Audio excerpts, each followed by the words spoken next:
l'Agence technique départementale des Bouches-du-Rhône vous présente son rapport d'activité 2022. L'ATD 13 est présidée par Martine Vassal. Corinne Chabot est présidente déléguée depuis 2021. Le conseil d'administration représentatif des territoires est composé de 8 maires et de 8 conseillers départementaux.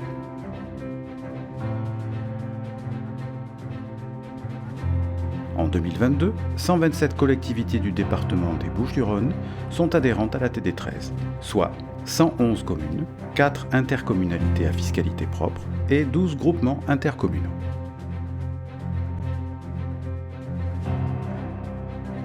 La participation du département en 2022 est inchangée à 400 000 €.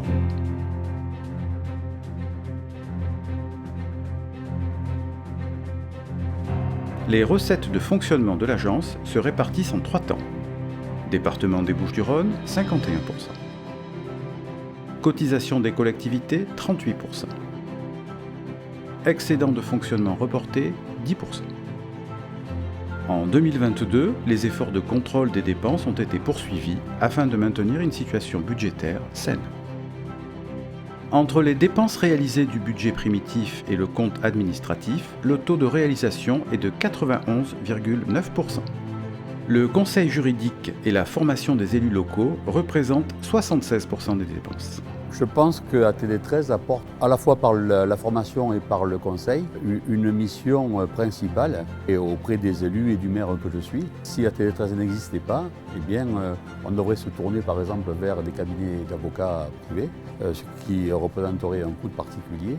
Et puis en termes de formation, même chose.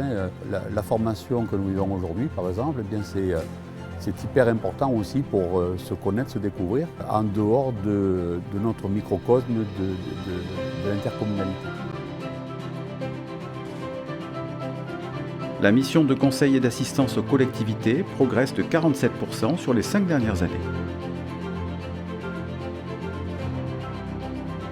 844 dossiers juridiques ont été réalisés par l'équipe des 4 juristes.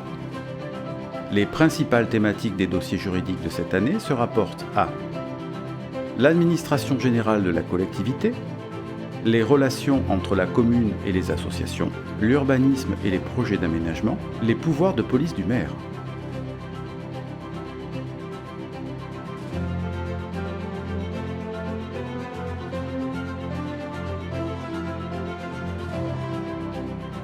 En 2022, ce sont 12 newsletters qui ont été diffusés à plus de 1300 contacts, dont une web-série sur la loi 3DS.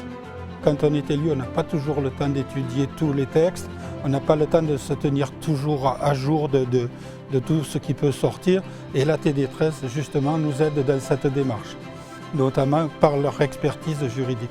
Moi, aujourd'hui, c'était surtout, je voulais un rappel sur les élections. Donc là, je suis là en tant qu'élu de Pélissade, surtout puisque je vais être présidente ou vice-présidente d'un bureau lors des élections présidentielles et législatives. En 2022, l'ATD 13 a proposé 41 sessions de formation et accueilli 777 stagiaires. Sur les 127 collectivités adhérentes, 114 ont été représentées au moins une fois lors d'une formation, soit 81% des adhérents. Voici un zoom sur les moments forts de l'année. Avec le CAUE 13, une formation et visite de la réalisation exemplaire d'un écoquartier en présence de Madame le maire de Vologne. Avec l'ARB, une formation sur la transition écologique nature en ville, avec une visite de terrain à Miramas. Avec la métropole Aix-Marseille-Provence, 3 sessions de formation sur l'élu, le risque pénal et l'atteinte à la probité publique. Par l'équipe des juristes de l'ATD 13, en lien avec la culture locale, encadrer les manifestations taurines. Avec la Maison départementale de lutte contre les discriminations et la Fondation du Camp des Milles, Mémoire et Éducation, une formation sur la lutte contre les discriminations. C'est une satisfaction puisque c'est un cycle de formation sur les discriminations qui démarre. Le premier objectif, c'est vraiment ça, c'est mettre ensemble les acteurs du terrain de cette politique publique de lutte contre les discriminations avec les élus locaux et c'est en cela que c'est très satisfaisant aujourd'hui. Bénéficier de ces bonnes pratiques mises en place sur d'autres communes, Miramas ou Jouques, et justement mettre en place des actions sur ma commune, des actions de lutte contre les discriminations pour l'accès au logement, à l'emploi, à l'éducation. En 2022, l'ATD 13 a proposé 24 formations en commune. Cette décentralisation favorise la relation de proximité avec les adhérents et crée du lien et du réseau entre les élus.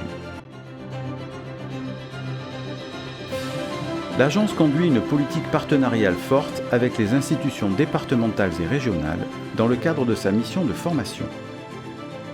Cette démarche permet aux élus de se rencontrer et d'échanger avec les experts du territoire.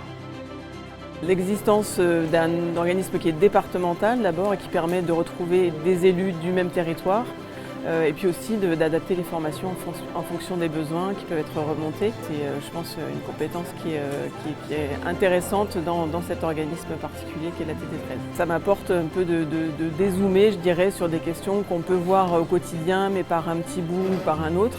Et donc là, ça permet d'avoir une vision plus globale, un peu plus technique, et puis aussi d'échanger avec des collectivités qui sont très différentes.